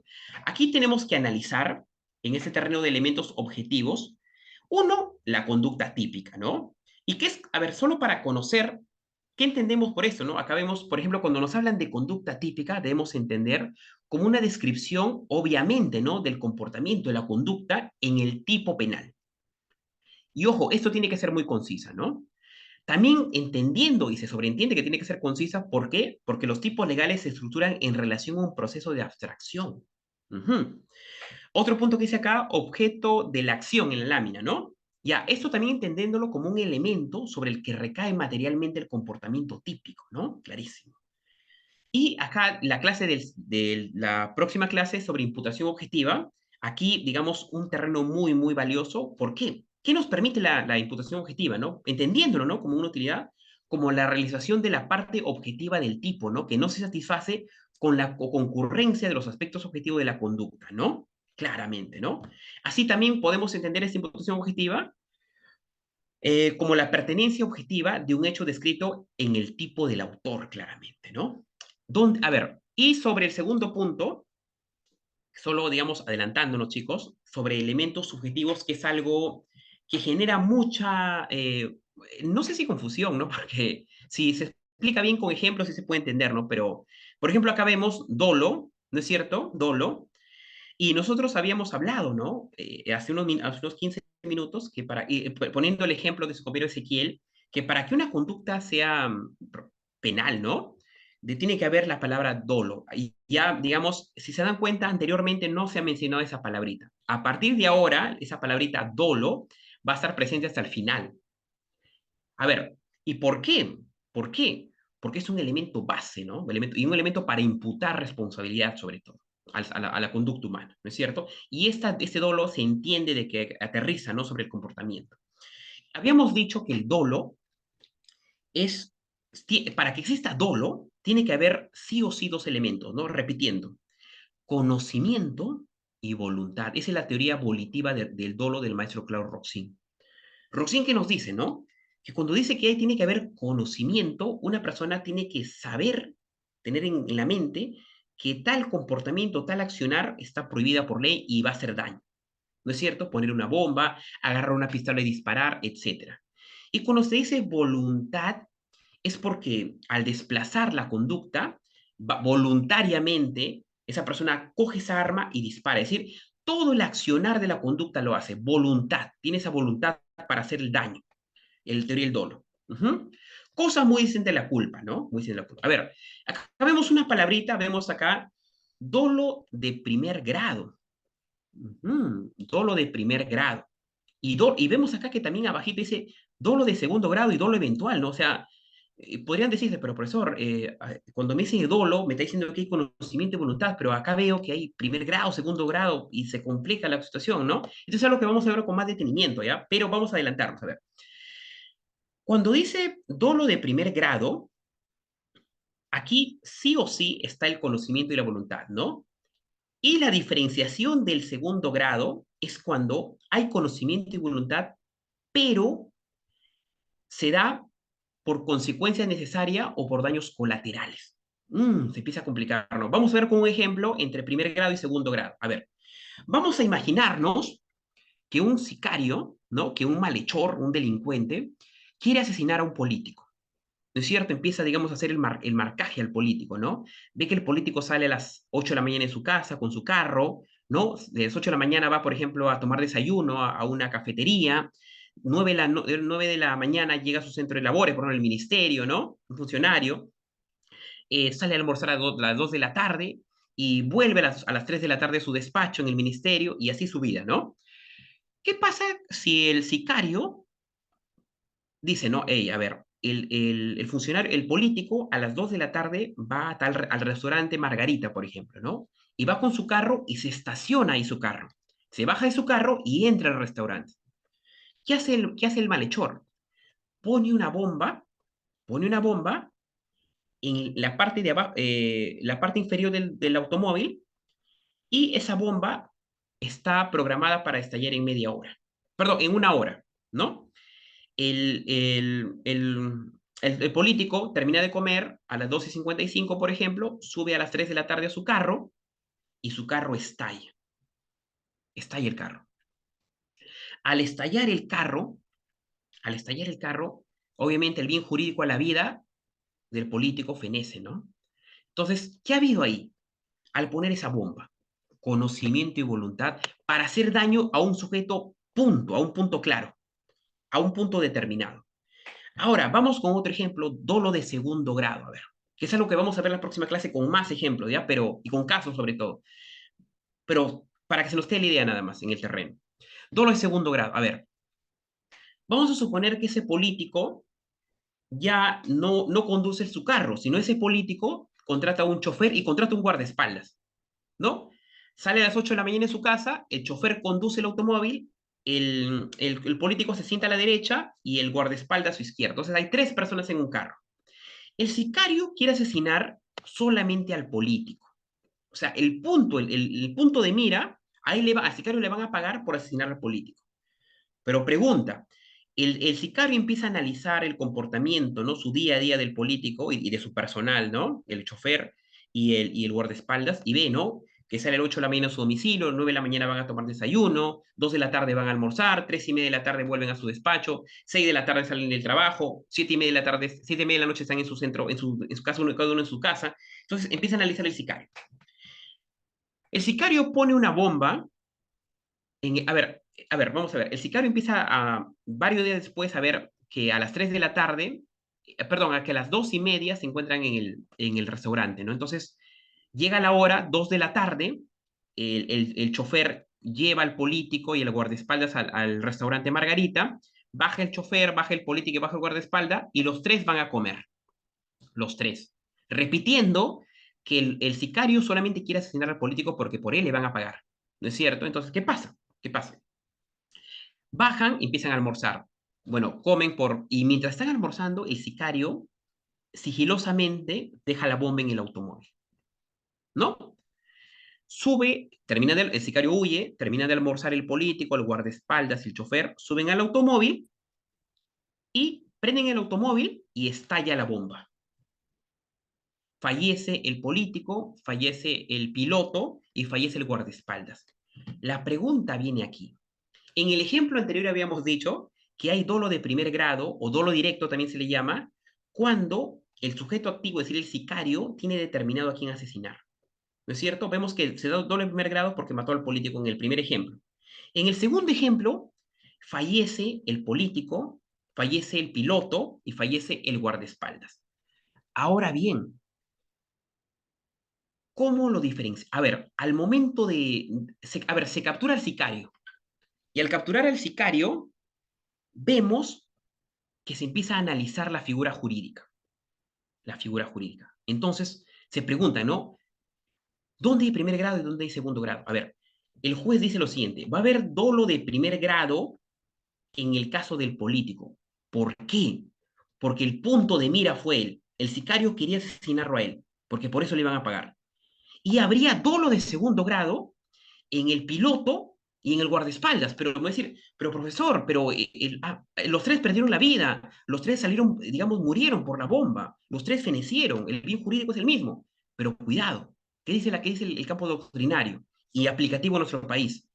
Se dice dolo de segundo grado porque son consecuencias necesarias. Es decir, suena la palabra un poco fuerte, dice lo siguiente, ¿no? Si bien se quiso, a quien se quiso matar con dolo fue al político, pero el sicario, para matar al político, sí o sí, para lograr su objetivo, tuvo que matar al piloto y al guardaespaldas porque no se separaban de él.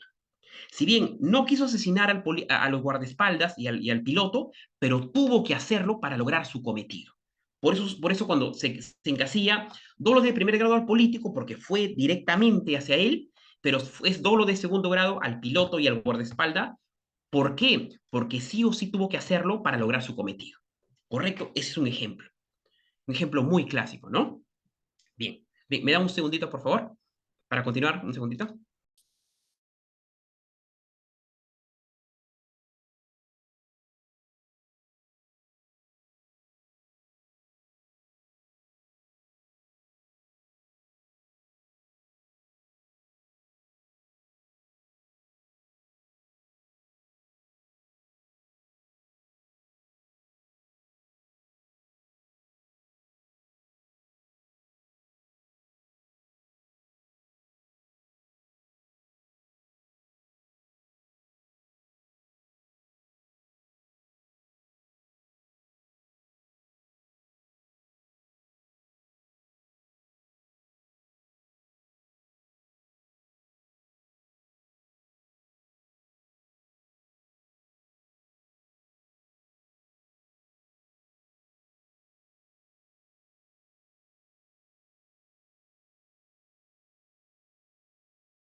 No se escucha. Disculpen, chicos. Una disculpa, una disculpa. Ah, uy, ya. Bien. Repito el ejemplo, una disculpa, chicos. A ver, vamos a poner otro escenario, ¿ya? Una mujer, ¿no? Es víctima de un sicario, de un asesinato. Esa mujer, obviamente, se le quita el bien jurídico de la vida. Vemos ahí dolo de primer grado. ¿Por qué? Porque el sicario acciona una arma y le quita la vida a la mujer. Punto uno. Punto uno. Ahora, se da un dolo de primer grado. Pero vamos a un escenario que la mujer esté embarazada. Y obviamente un sicario, un delincuente, un criminal, acciona el arma, dispara a la mujer, pero al perder la vida a la mujer, también pierde la vida ese ser en gestación. La pregunta viene aquí. Al sicario le han pagado para asesinar a la mujer y el sicario ha quitado la vida a la mujer, digamos, sabiendo que está embarazada porque morfológicamente se notaba. Entonces, ¿qué pasa aquí?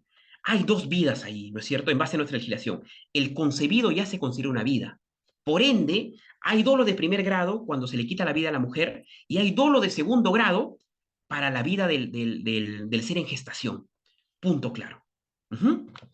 Otro ejemplo más de este escenario de primer grado y segundo grado. Este es un famoso caso, se llama el caso Thomas. El caso Thomas. ¿Y qué es el caso Thomas? A ver, vamos a hacerlo de un ejemplo directo, ¿no? En el caso Thomas. Un buque, perdón, un crucero, ¿no? Eso, digamos, unos barcos elegantes, ¿no? Donde la gente va a vacacionar, etcétera, ¿no? Unos socios estaban en una situación económica pésima, ¿no es cierto? Quebrados. Y ellos tenían como inversión un crucero. Ahora, el negocio no les había ido bien, tenían un montón de deudas, pero ese crucero estaba asegurado. Es decir, si pasaba un accidente, un siniestro con el crucero, el banco les daba un seguro, obviamente, ¿no? Un dinero alto a ellos. Entonces, la forma para que los señores cobren el seguro era que sucediera alguna catástrofe en la embarcación, en el crucero. ¿Qué es lo que fue lo que hicieron estos dueños del crucero? El crucero se llenó de pasajeros, ¿no? El crucero empezó a trasladarse ¿no? Y el crucero estalla. El crucero vuela en 1000 pedazos y pierden la vida los pasajeros, obviamente. Un hecho trágico. Y obviamente cobran el seguro, ¿no? Porque estalló una bomba ahí. La pregunta viene aquí. ¿Cuál fue el principal objetivo al poner esa bomba en la embarcación? Si bien es un hecho detestable, un hecho, digamos, del campo de vista repudiable, analizándolo en primer grado y segundo grado, ¿cómo lo encasillamos? A ver, vamos a analizar. Ellos pusieron esa bomba en el crucero, no necesariamente para que mueran personas, sino para que el crucero estalle. Y al destruirse el crucero, ellos cobren ese dinero en el seguro. Ahora, viene la pregunta aquí. Pero viene aquel detalle, ¿no? Usted mira, pero profesor, al poner esa bomba en un crucero en movimiento, van a morir personas, evidentemente. Entonces, eso se llama dolo en segundo grado. El objetivo fue destruir el crucero, pero necesariamente para cobrar el seguro, tuvieron que perder la vida los pasajeros. Dolo en segundo grado en los pasajeros. ¿Correcto? Entonces, ejemplos claros en esa materia. Esto es algo solo que me estoy adelantando y lo estoy diciendo oralmente, pero esto es algo que vamos a ver con mayor detenimiento en la próxima clase en imputación subjetiva. ¿Correcto? Bien, es un tema muy interesante, ¿no? Son tres ejemplos, digamos, pero son muchos más escenarios. Por ejemplo, en dolo eventual, en culpa consciente, ¿no? Por ejemplo, ¿qué sucede? ¿Qué sucede cuando una persona digamos, le contratan en un instituto, en un colegio, ¿no? Va, digamos, a hacer el cableado, ¿no? A cambiar cables y se queda dormida esa persona, ¿no? Está cansada, se queda dormida, deja los cables al aire libre, pasan los estudiantes y se electrocutan. ¿Qué sucede ahí? ¿Habría responsabilidad o no? Es decir, había sí responsabilidad, ¿por qué? Porque un incumplimiento de una función, ¿no? El deber están incumpliéndolo ahí. O, por ejemplo, ¿no? ¿Qué sucede cuando, no sé si han visto en las ferias, cuando una persona se pone una manzana en la cabeza y otra persona dispara con un arco, también tiene que analizarse eso, ¿no? Tiene que analizarse eso. Ujú. A ver, voy a admitir a alguien. Bien, antes que se nos vaya el tiempo, vamos a la clase. Y como repito, chicos, es algo que vamos a ver con mayor detenimiento en la próxima clase, ¿no? Porque es algo, mucho más, lo estoy, digamos, resumiendo, pero este punto que lo he querido agregar, ¿por qué lo he querido agregar? Porque está dentro de la tipicidad. Si bien tiene un tratamiento más sólido en la doctrina, pero está dentro de la tipicidad, ¿no? Porque tiene elementos, ¿no? Bien, vamos ahora con la clasificación en la tipicidad, ¿no? Acá varían, puede haber más, menos, pero vamos a ver los principales, ¿no? A ver, un segundito.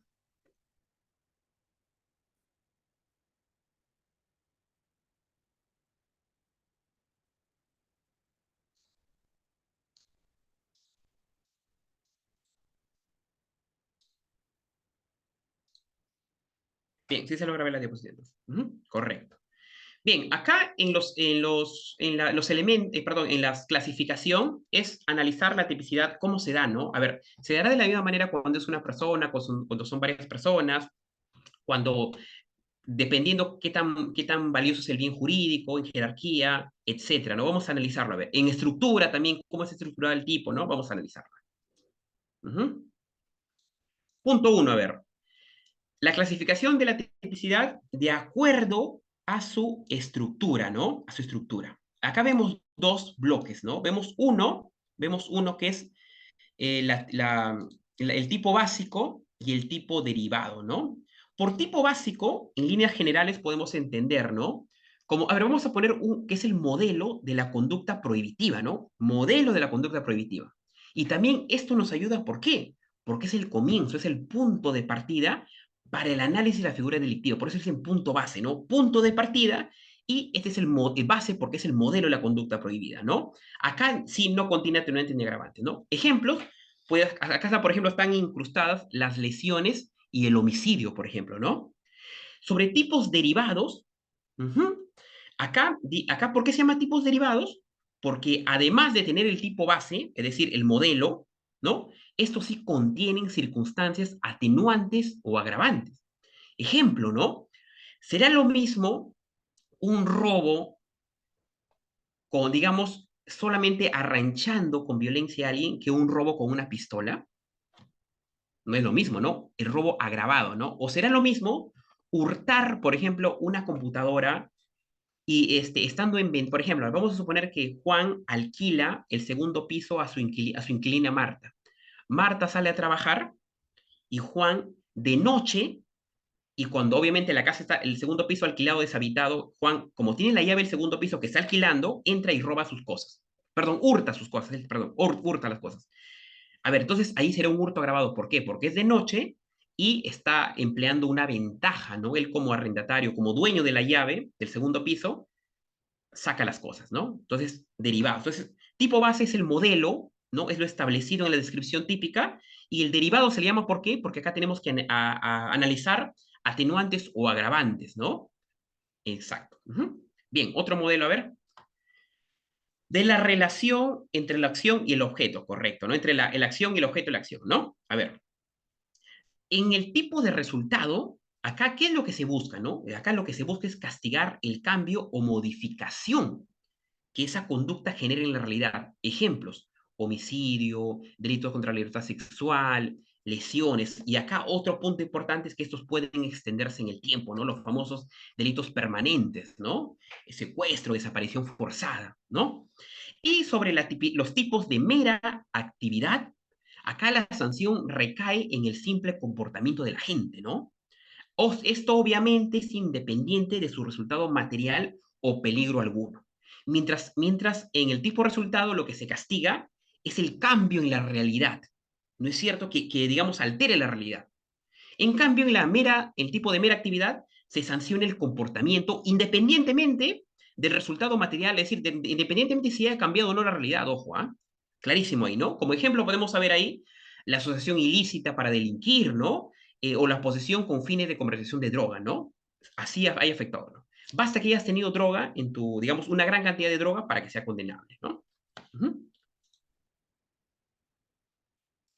El otro punto es el menoscabo de la acción. Acá vemos dos puntos, ¿no? De lesión y de peligro. Y este es algo, el ejemplo de su compañero Ezequiel parte por aquí, ¿no? Dice, cuando entendemos de un tipo de lesión, acá digamos lo que sí o sí, sine qua non, esa palabrita sí o sí, ¿no? Lo que se quiere es que el objeto de la acción sea dañado para que se realice el tipo, ¿no? O sea, tiene que haber un daño en el objeto de la acción, ¿no es cierto? Por ende, acá tiene que haber una destrucción o un menoscabo del bien jurídico. Es decir, el bien jurídico tiene que ser dañado prácticamente. Sí o sí tenemos que ser ahí, ¿no? Nada que no, que pudo ser, no, tiene que ser dañado. En cambio, y aquí, ¿cuál es, obviamente, no? Por ejemplo, ¿no? Un delito de homicidio. A una persona le quitan la vida, se daña el bien jurídico totalmente, ¿no? Un delito contra la libertad sexual, por ejemplo, un menor de edad, se daña la indemnidad sexual. También un tipo de lesión, ¿no? En el menoscabo del objeto de acción. Y sobre los los tipos, perdón, de peligro, acá encontramos a dos, ¿no? Al peligro concreto y al peligro abstracto. Sobre el peligro concreto, podemos decir, ¿no? Que el objeto material del delito ha corrido un efectivo peligro de verse vulnerado. O sea, tiene que haberse visto, que haya ocurrido un efectivo peligro de verse vulnerado, ¿no? Aquí obviamente tiene que haber necesariamente que se debe demostrarse, ¿no? La existencia del peligro corrido, correcto, ¿no? Como ejemplos podemos ver aquí el abandono de una mujer embarazada, por ejemplo, ¿no? O la exposición de peligro de una persona incapaz, ¿no? O discapacitada, por ejemplo, ¿no? Tipos de peligro abstracto. Tipos de peligro abstracto, ¿no? Aquí, a diferencia del anterior, aquí, digamos, es donde la acción en sí constituye ya un peligro para el bien jurídico, Juan, donde la acción se acciona, perdón, se desplaza como un peligro para el bien jurídico, aunque no se acredite que lo haya corrido efectivamente. Entonces, ¿la diferencia cuál es? Que el primero sí debe ser probado que se ha corrido, en cambio el segundo, aunque digamos, aunque no se haya acreditado que se haya corrido efectivamente, ¿no? Aquí como ejemplos podemos ver, digamos, la conducción en estado de ebriedad o la tenencia ilegal de armas, ¿no? Correcto. Esto, digamos, es más fácil, digamos, más directo, es algo que vemos, ¿no? Por ejemplo, monofensivos o ¿entendemos? A ver, por plural, ¿no? Algo que en colegio, ¿no? Plural es general, ¿no? Es varios, ¿no? Varios, ¿no? Espera un segundito, por favor, voy a modificar algo. Listo. Entonces, por los tipos simples o monoofensivos, entonces acá vamos a ver la palabra tutelar, ¿no? Para que se nos quede claro, por un tipo simple o monoofensivos, vemos que solo se afecta un solo bien jurídico. Repito, se afecta un solo bien jurídico. Ejemplos, lesiones, hurto, homicidio, etcétera, ¿no? Y por los compuestos o pluriofensivos, aquí evidentemente entra una palabrita llamado simultáneamente. Cuando se dice simultáneamente es que de manera concadenada o al mismo tiempo se dé algo. Simultáneamente, ¿no? Ejemplo, ¿no? Perú juega con Brasil a las 5 de la tarde y simultáneamente en mi barrio, por ejemplo, jugamos una pichanguita. Simultáneamente, ¿no? Es un ejemplo, digamos, común, pero aplicado al derecho penal, ¿cómo lo podemos entender, no? Que, digamos, acá tienen que ampararse simultáneamente varios bienes jurídicos. Ejemplo, extorsión, robo agravado, violación sexual, es decir, son los pluriofensivos, ¿no? Sí, hay, digamos, un desplazamiento amplio, ¿no? Bien, algo más que se me está pasando. Otro punto acá es por el número de agentes, ¿no? Ujú. Cuando dice tipo uniobjetivo, uni significa uno, ¿no? Acá, digamos, el sujeto activo tiene que ser una sola persona. Es decir, por ejemplo, esto mayormente se da cuando alguien determinadamente lo acciona personalmente sin una comunicación a otras personas, ¿no? Una persona, por ejemplo, ¿no? En un arranque de cólera agarra un palo y golpea a otra persona. En un arranque de ira coge una piedra y lanza a otra persona. Unipersonales, ¿no? Unisubjetivos, perdón. Y en los tipos pluriofensivos o también llamados colectivos, acá se requiere el concurso de varias personas, es decir, donde varias personas tienen que estar, digamos, conjugarse, digamos, haber esa comunicación, ese accionar para que se dé, ¿correcto? Por ejemplo, acá en los colectivos podemos ver las bandas, ¿no? Un grupo cuando va a robar un banco, ¿no? Ahí, por ejemplo, ¿no? Ahí la persona que se encarga de hacer el reglaje, ¿no? Empieza a ver a qué hora está la seguridad, a qué hora sale. Probablemente, ¿no? Haya, digamos, un implicado o una persona sembrada en el banco, ¿no? Que dice que a tal hora sacan el dinero, ¿no? Que dé información privilegiada. Están también los que digamos, entran al banco a robar, ¿no? Violentamente, ¿no? Con delitos, ¿no? Pasa ahí también. Entonces, se da de manera colectiva porque son varios, ¿no? Varias personas actúan. Ujú. Y como último punto, sobre las características del agente, ¿no? Ujú. Sobre la característica del agente, acá dice comunes o impersonales, ¿no? Acá, obviamente, ¿cómo lo podemos entender esto? A ver, ¿qué no dice la doctrina? Es cuando cualquier persona, ¿no? Puede cometer el delito, claramente, ¿no? Tipo común, ¿no? Acá, digamos, hay dos términos que se usan, ¿no? El que o quién. Vamos a ponerlo acá, ¿ya? Que es importante.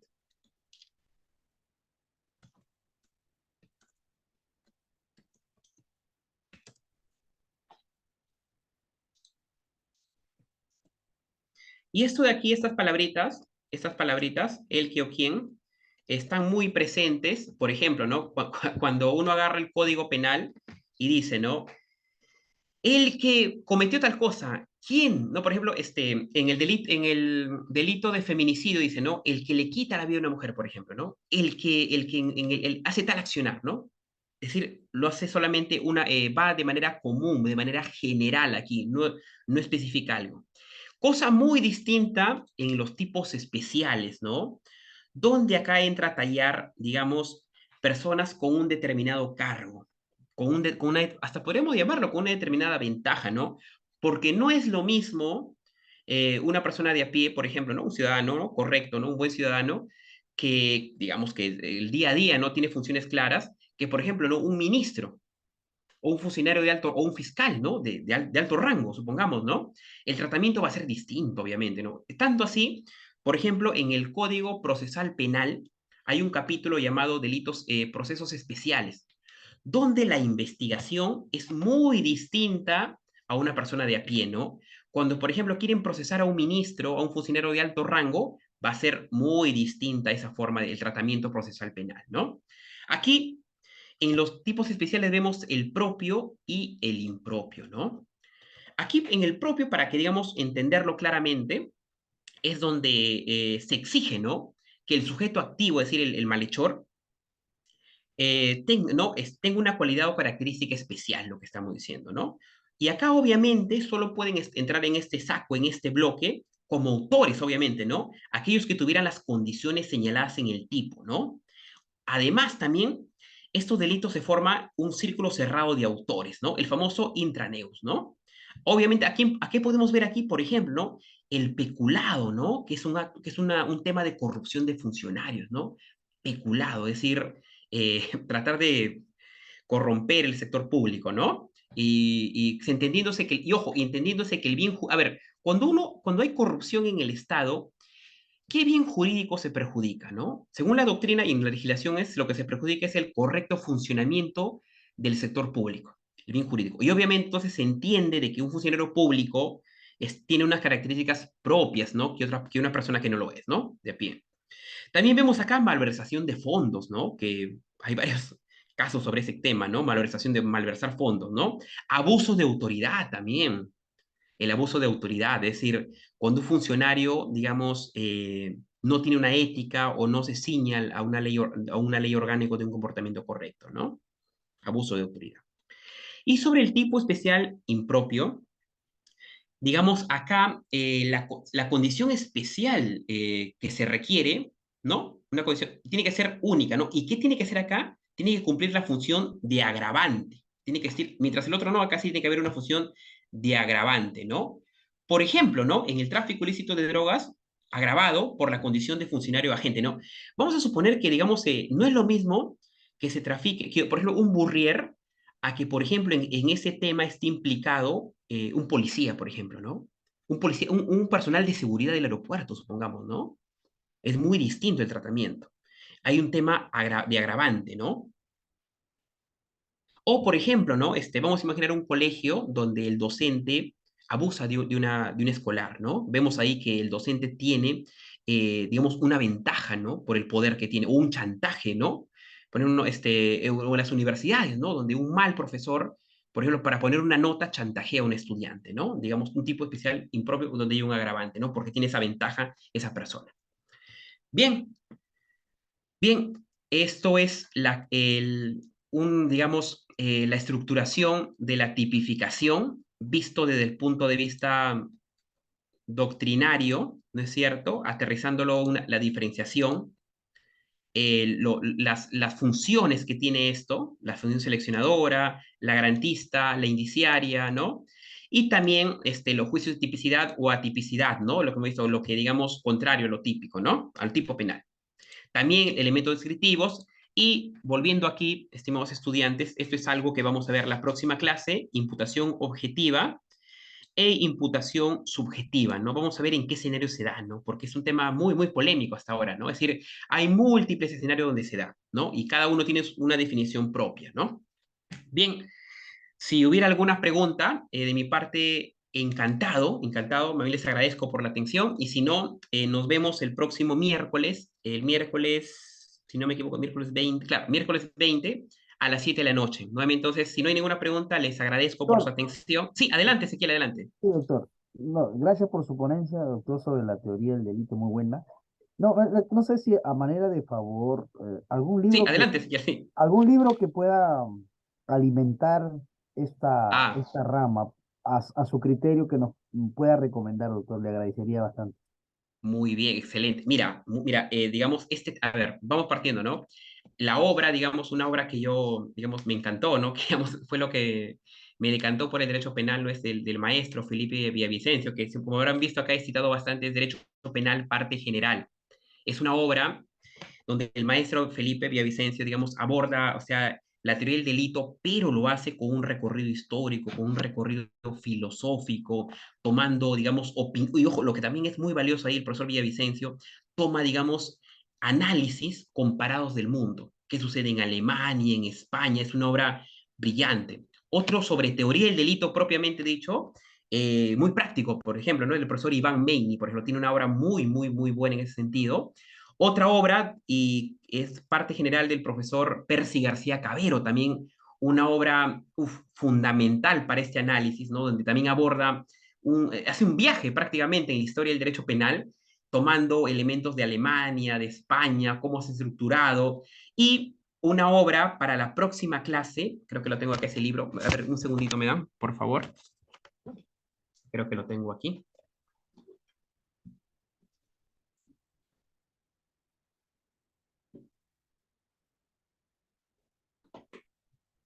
Acá está. Por ejemplo, ¿no?